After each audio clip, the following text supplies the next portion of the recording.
So everybody has friends, and everybody knows what friends are, but what exactly is the definition of friend or friendship? According to Muhammad Ali, friendship is the hardest thing to explain.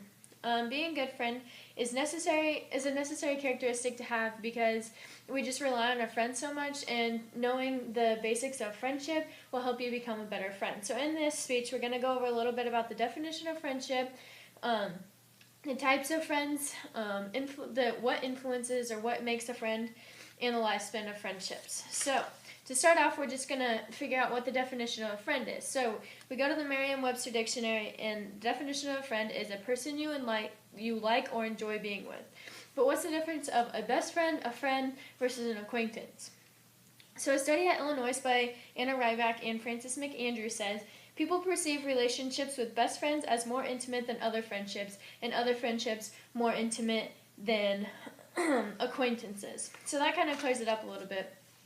And there's so many different types of friendships, but I'm just going to go over 3 of them that basically encompass every type of friendship.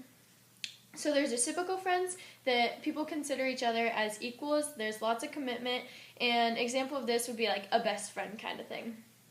And then there's associative friendships, which are convenient, so like workplace friendships or school-place friendships, and these have a lot less commitment compared to a reciprocal friendship. And then there's a receptive friendship, where one person has more authority than the other person, kind of like a mentoring program or like a boss and an employee.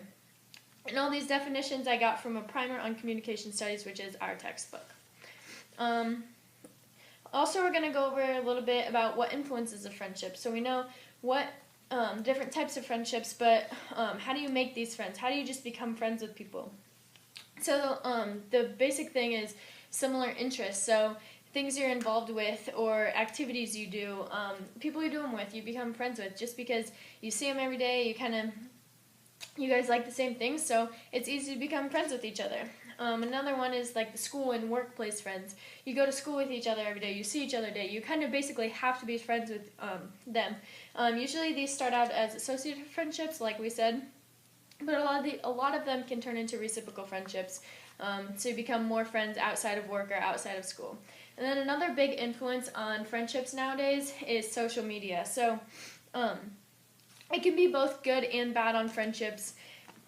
Like Facebook, it's awesome because you can connect with people you haven't seen in like 20 years, but it also, all this technology is taken away from face-to-face contact.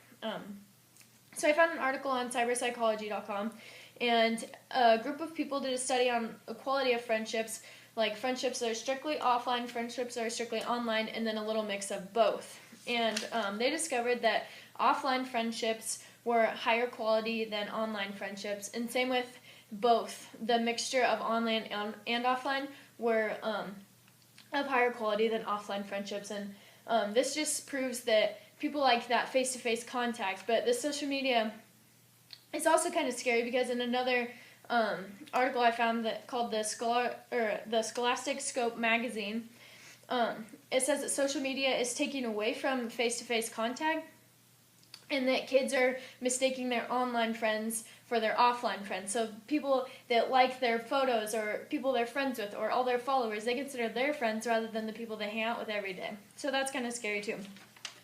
To move on, our third main point is the friendships across the lifespan. So it's really kind of cool how friendships change or how they develop or how you're different friends with from your childhood to the time you die. But some friendships last forever, but that's really rare. But the first true voluntary friendship comes in adolescence, and I'm getting these statistics also from our textbook, a primer on communication studies. But yeah, adolescence is the first voluntary, and there's a little bit of commitment or an intimacy, but not a whole lot. But once you move off to college, in early adulthood, the intimacy, it gets more intense, more than adolescence anyway, and it's just kind of interesting because you go to college and you meet all these new people, and you still have to decide if you still want to remain friends with your old friends, so that's just kind of interesting. But then you graduate from college, and you figure out your career, and during adulthood and beyond, these friendships last usually a lot longer than what any friendships did before. Not always, but usually. And also the textbook quotes, adult friendships tend to occur between people who are similar in terms of career, race, age, partner status, class, and education level. And similarly, I found another article. It's a study that was done in Detroit at the University of Michigan, and they said that you usually make more friends that are in close proximity, so like neighbors and stuff, or in the similar social class. So usually like your workplace friends or whatnot. But yeah, and then it's also just a little interesting, like from adulthood and beyond.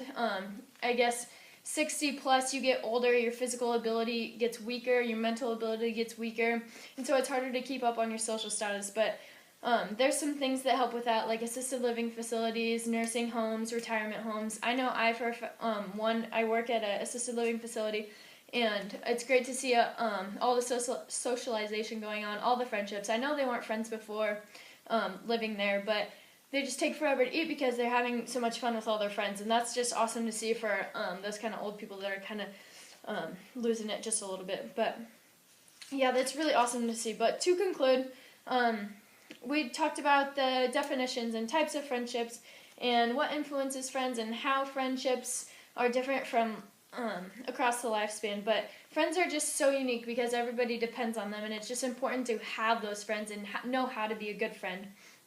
But you can find more information all over the internet. Like I said, social media. Go tell your friend that, go tell them thanks for being a great friend, and just go hang out together. But to finish up, as Thomas Aquinas once said, nothing is more prized on earth than friendship, and I couldn't agree more.